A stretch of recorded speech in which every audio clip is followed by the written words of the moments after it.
Guess I'm live. Okay, great. So what I am attempting to do here is allow myself to be messy, and I'm trying to convey some ideas that my assistant is going to take and kind of narrow down or clean it up or whatever eventually. So this is a brainstorm level session. My intention is to come back at some point and watch it myself, and essentially a second part of that brainstorm session, because I think it'll further my ideas.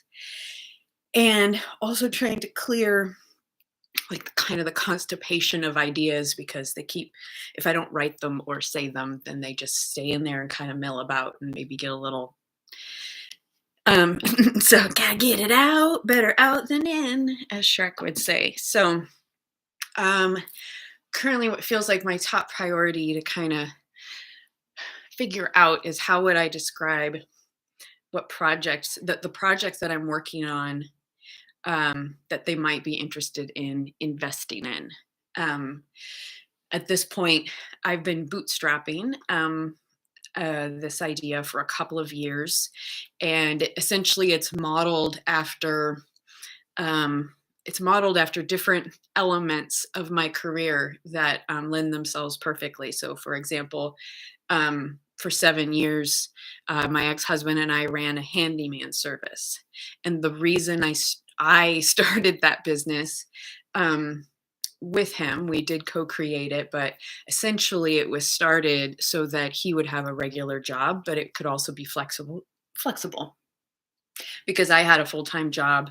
And at a certain point, we had a daughter, and so he stayed home with her. So we had to create this flexible job. So success number one, we did that. And then we started creating jobs for other people. A good friend, Bill, needed a job, on the job training, handyman stuff. He stayed with us for multiple years. So we created a mostly full-time position for him. And then at another point, my brother-in-law joined the company, and more on the job training, and stayed with the company for multiple years. So there were other employees that came and went, but we started that business to capitalize on some skills that some people had, and then they passed the skills down to others willing to willing to learn. All the while, everyone's being paid because there are clients paying for the services that are being offered. And that's essentially what I want to do again. And, just to give a few more illustrations of why my specific expertise lends itself well to this project, and why I think it would build trust for folks to know that this is some of my areas of expertise. So not only did we create the handyman service, and my role was generally like all of the management aspect, and all marketing and all bookkeeping. It was like kind of everything that wasn't the handyman stuff. I did the scheduling, at least once I left my full-time job and joined the handyman service full-time. I never quite got paid. So that was one place that I wish we'd been able to direct more income towards me in that endeavor. But it was the consistent job creation. And then when Bill's wife needed a job, I started a cleaning service. She and I did that for quite some time, I think around a year. I did the networking groups for that, and I scheduled and went and did most of the cleaning jobs with her. Again, a paid training program that evolved into a pretty long-term flexible job, until she was like, you know what, I've got something else to do. And I was like, you know what, I don't like doing this anyway. And so I stopped. So I liked that, being able to make that choice. So that's one example of entrepreneurship. And then my ideas are also kind of modeled after Girl Scouts. And so being a leader for 7 years and starting not knowing anything. And the only reason I started is because I just had this heart's desire that my daughter get to have the experience of being in Girl Scouts because I wanted that. And I didn't get to do it as a kid. And I thought it would be so fun. So I went to a info night and basically was told, unless you start a new troop, your daughter may not get into Girl Scouts for a couple of years. And so I was like, well, fuck that. So I started a Girl Scout troop, and we consistently had some form of Girl Scouts in for most of the year up until 7th grade is when the troop started to kind of disintegrate. But yeah, it wasn't all the same girls, but that's another really lovely structure for conveying concrete skills to very young people, starting at kindergarten age, and the really practical skills taught throughout the whole program. And throughout my experience with Girl Scouts, they, as an organization, got better and better at providing really good training materials for the leaders so that they knew what to do with the troops. And it was very level appropriate. So that model of not only a way to teach young people project management and financial management, and it's available at all levels of the thing, but also like sales training through the cookie programs or whatever other ones they do, and an interaction between adults and young people that some of the folks may not ever otherwise get to have. So there's a lot of elements there that I feel are really important and that are infusing, my ideas. So right now, specifically, some of the closest to ready projects that I think would make the most sense is there's a pet sitting training that I've been working on. That's one. And then another is virtual assistant training. That's another one. And there's some subsets to those.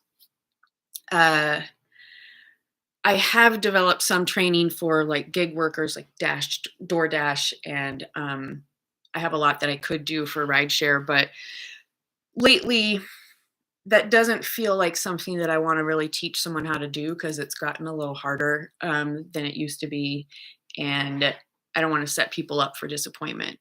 And so I'm not referring people to either of those businesses anymore, even though they are still something that I do. And if someone wanted to, I'd be totally cool sharing with them. But I guess that the side note is I do have quite a bit of information with my conversations with Joseph that could be turned into a pretty informative, like mini course or something. So I'm going to just leave that there. Never mind. Okay, so back to the actual projects. Pet sitting, virtual assistant, can do some gig work training eventually. And then kind of included in all of that and foundationally informing all of that is my practice of how I structure my time, how I plan projects, how I basically turn my life, I'm a project manager for many aspects of my life. And I've had quite a few friends and just others who have heard a little bit about what I do, that they're like, I want to understand, because that sounds like that could work for me too. So what's informing this way of discipline or way of structure is, the fact that I am autistic, late diagnosis, so I didn't know it growing up, but having to figure out a way of structuring myself and planning myself that was both strict and liberating. And that won't make sense until I can kind of show it. But um, it's yeah, it how to and then many years in a career where it was actually my responsibility to teach others, specifically in administrative roles in a corporation, how to structure their time, how to structure their workload, because a lot of the I there was a good number of administrative staff who would come to the organization like as a receptionist level, which is like a very beginner level administrative customer service kind of thing. And so teaching those folks how to exist within a corporate environment with those specific time expectations and um, hierarchies and yeah, so I felt like I was teaching kind of wild things who might have learned a little bit in high school or a little bit in college, or maybe they had a little bit of job experience, but mostly they didn't know what they needed to do, and had an oversized sense of thinking that they knew a lot more than they actually did. So teaching those sort of folks again how to structure their workday at least. I did that for about 7 years through a company called Robert Half International. So um, where was I going with that? Like, okay, again, like learning how to bridge that gap between how does, especially a neurodivergent, how does a neurodivergent get any fucking thing done? Got a million amazing ideas and some really great abilities, but how do I actually move forward? So it does require the discipline of structure and scheduling. It also requires an awareness of self. I'm not sure what I'm saying it requires, but again, I guess I'm referring to kind of what's under the foundation that I kind of weave through every educational piece that I'm creating is this awareness that um, we don't all have a common understanding of how to structure our time in order to feel like we're actually making progress on projects, while also leaving enough space for kind of, oh, I'm extra tired today. What I had planned at 11 a.m. is not actually doesn't work for me right now. I need to go take a nap, so having that kind of flexibility um, is important. And I don't believe that's been taught a whole lot out in the world, but that's one of the things that I infuse through all of the materials or all of the training programs or whatever I'm doing. And I know that there was a bit more that sort of, habit change. Like I've not only studied a lot of other people's work around the ideas of habits and changing habits for the best and how to implement them. I've learned a lot of other folks' methods, and I've also developed a lot of my own through like, literally tracking a lot of things about myself, my state of that day. Did I eat? Did I take my meds? Had I rested? How much sleep did I get? How much water did I drink? How did my body feel? How did my head feel? How did my heart feel? Like kind of checking in on all of that and keeping track of it over a long period of time. I don't expect other people to do that. Like some might, but what I'm describing is my methodology for developing these ways of creating space for habit change, but they're really, really kind of unconventional. And I haven't seen any of the other, like any experts kind of talking about some of the ways that I can weave in like neurobiology and how to stimulate neuroplasticity along with like somatic kind of practices without explaining it all, without saying, this is why you're doing this. A lot of that will just be subtle. And also just like in the process of teaching the steps towards becoming an awesome pet sitter, they'll be layered in that kind of, anyway, I've lost that track. moving on. Okay. So,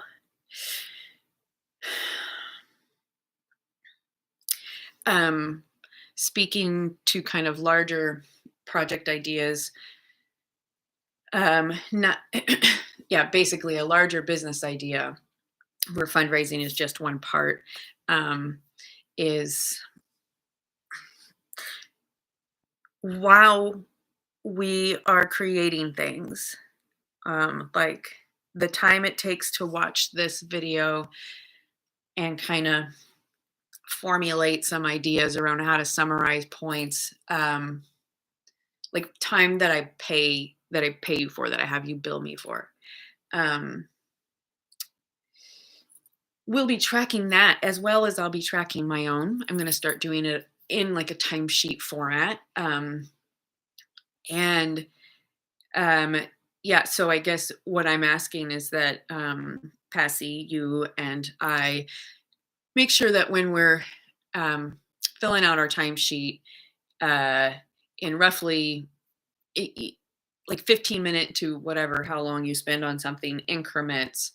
Say you edited a video on a particular YouTube channel, and maybe like add percent complete. Like you're 75% complete with what needs to be done with that video or something.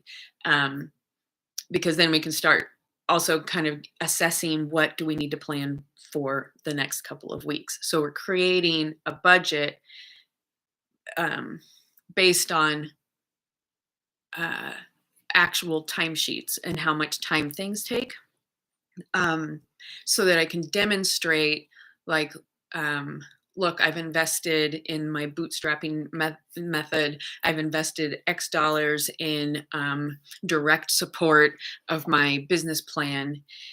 And so that's hard cash that's been invested. And then I can also demonstrate, while while I am performing work and tasks and project management that would be paid by an organization, if I worked for one. I'm not working for an organization. I'm investing in my future and my future plans and those that I intend to employ, or create opportunities for in some other way. So I'm investing that time, and that's largely the part that I'm asking for, for donations, so that I can clear more space to not have to worry about earning cash, like trading my time for cash. Instead, I can invest in furthering projects that actually are part of my expertise and that can create a much larger impact in the world than me driving strangers around. So that won't be hard cash, but it is something that I'm tracking. Like, if I spent 5 hours on content creation, making as much as I do if I go spend 5 hours driving, that's a pretty big investment at $35 an hour. And that's that's income that I could earn if I wanted to trade my time that way. But instead, I'm choosing to forego that so that I can work on projects. And so some support from people who believe in the vision I'm creating would help support some of that gap. So I can spend more time in ease creating instead of, fuck, I better get out and make some money today. So relieving that stress. Okay. I know that I started with habit change there and went somewhere else, but that's fine. Being messy.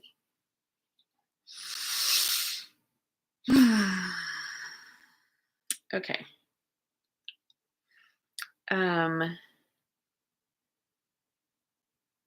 Okay. So the reasons why the virtual assistant aspect of the project is very close to being able to earn income on its own is primarily because I have this idea that with passing your investment and my investment in that YouTube Think Media YouTube training and some of the other videos I've been sending you on YouTube, I believe the investment of that time and energy is going to really help us identify exactly how to invest time and energy on YouTube in order to get some to get one going, to like be successful with one of the ones that I have kind of in stasis. So with that furthering of our knowledge, we will practice what we're learning on probably the HT Campbell channel, because for a time, the primary focus of the HT Campbell channel is going to be like kind of following along the creation of this idea, this vision.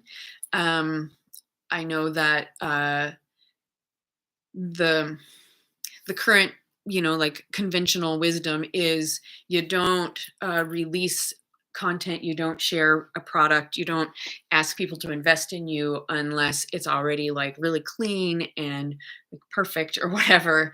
And there isn't much like sharing of the behind the scenes process of getting from the dream to the reality. I know it exists, but in this specific kind of niche, I don't feel like it's been done much. So to begin with, the HT Campbell channel will be kind of this fairly raw, barely edited, but becoming ever evolving, more edited and clean. Following of the evolution of from here, like literally July 22nd, to say, I don't know, 6 months from now. I think eventually we'll be able to project the project hard cash financial needs as well as like, I don't know, be able to put that on paper in a budget form. I would say, let's see. So, God damn it, lost my train of thought.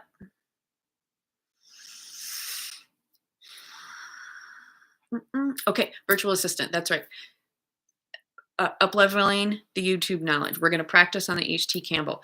As that starts to show progress, we'll have basically like a case study that we'll continue working on. But hopefully before very long, we would be able to then add in like a client, someone that we can support and help, but kind of in a they won't be paying for the services, but we will be tracking the time as if they were paying. So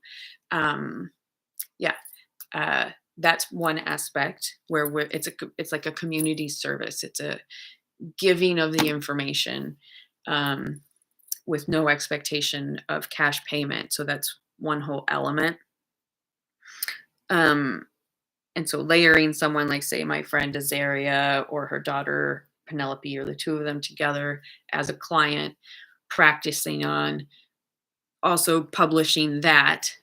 So this is eventual. Then while also like looking for clients who will actually pay hard cash.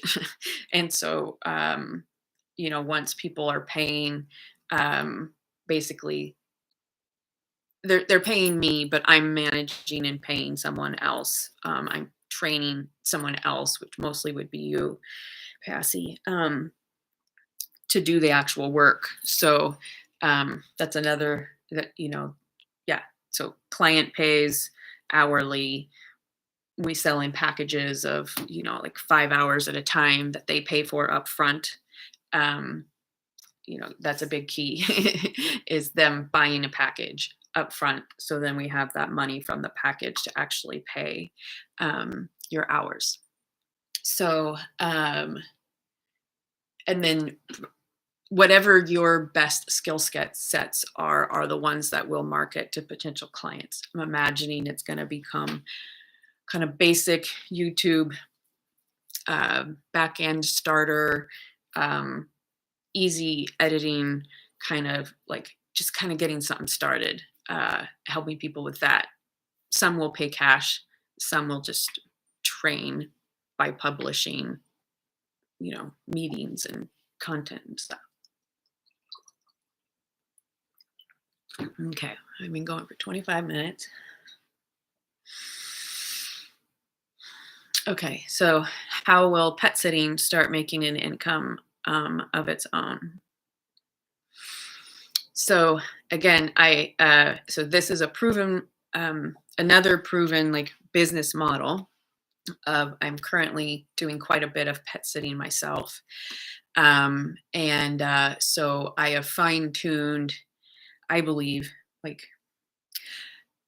a pretty good way to ensure that I can, leave my home, go somewhere else, do some stuff that's a little bit different than usual, be in a new environment, um, and return like as easeful as possible.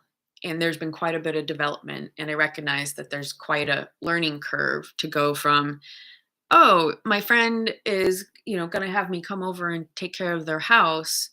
Um, I don't need to. I don't know what questions I need to ask. I guess they'll just tell me where to feed the dog and stuff. And like going from there, where it's minimal information shared, minimal understanding of needs, um, to like providing excellent care, excellent service that people refer their friends and come back, to you as a pet sitter over and over. So I've shortened that learning curve for anyone else by already having in pretty good form, but rough draft checklists and questionnaires like to ask clients um, how to make sure you take good care of yourself while also taking good care of the client's homes and pets.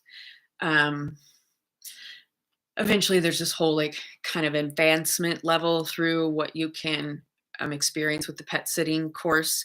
Um, and But I'm not going to go into that. It's just it. I just wanted a name that um, it's sort of like a 101 level, then a 200 level or 300 level. So there's ever escalating, building upon each other, it, things to learn through pet sitting. But to begin with, the paid model is a client will hire me, knowing full well that it will actually be like me supervising a trainee, uh, and the lion's share of the fee that I'm charging clients would go to the trainee.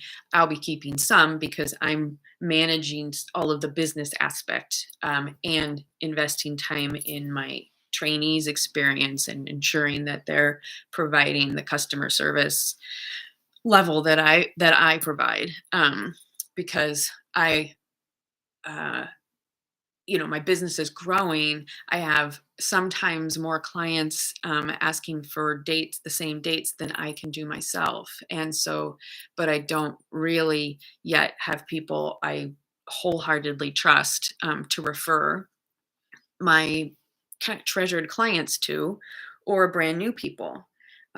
Because if I don't continue to get referrals from extremely happy clients, then this whole thing falls apart.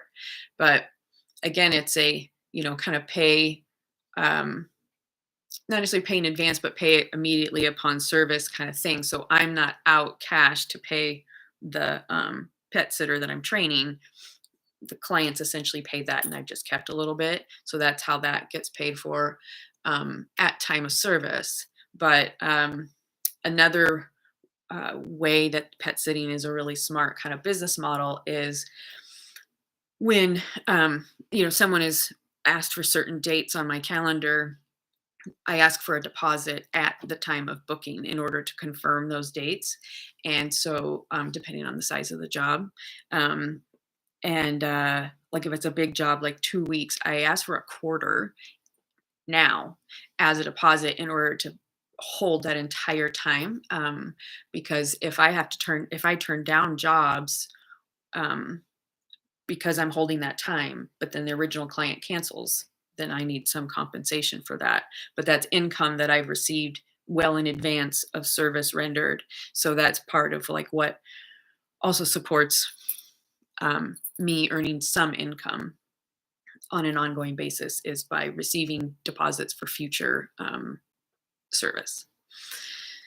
Uh, yeah, so that's why that will kind of pay for itself while I'm training people.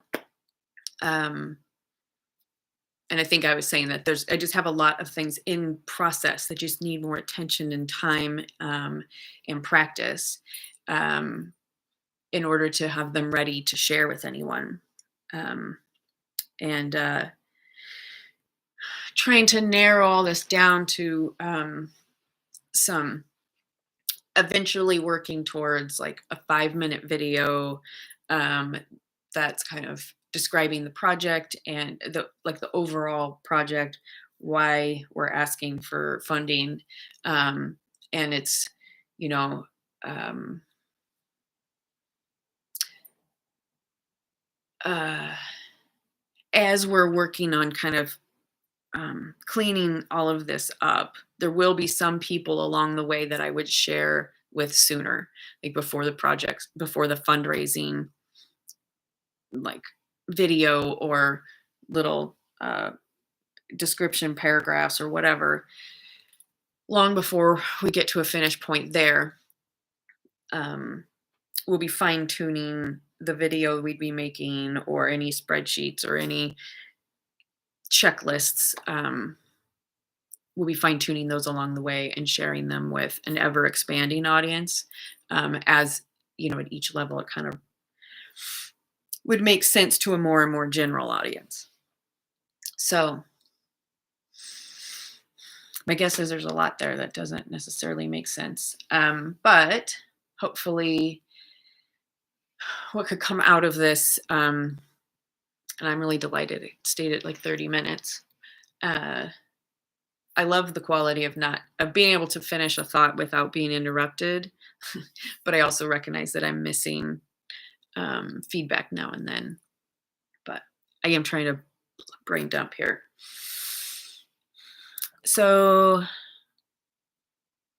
I'm not sure what the best next steps are. I guess it would be to go ahead and I tell Passy I have this half an hour video, and that's pretty messy, but kind of giving some overview and some ideas.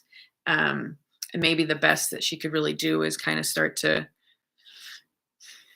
take some really general notes of just kind of what jumps out. Doesn't have to be real organized or whatever, but then from there, I'll be able to look at that written form. I'll have this video form, and I can basically then like record another video that would be me kind of having another level of that same conversation with this video right here. So yeah, but we can fine tune what I'm asking for. But yeah, generally it's just starting to organize the thoughts, the chunks of thoughts. I think sometimes I sound like a mad scientist or like kind of a ridiculous professor who just doesn't, it's just sort of weird, but has good ideas, but also has a hard time conveying them. So I had professors like that where I was always sort of bewildered, but later things would make sense. Anyway. All right, so whatever I end up doing with this video and whoever ends up seeing it or whatever ends up happening with it, great. Thank you for being on the receiving end of this early plan evolution of a business idea from these starter conversations to actually fruition. Okay. Of course, more ideas keep coming, but I just got to go. It's time for a break.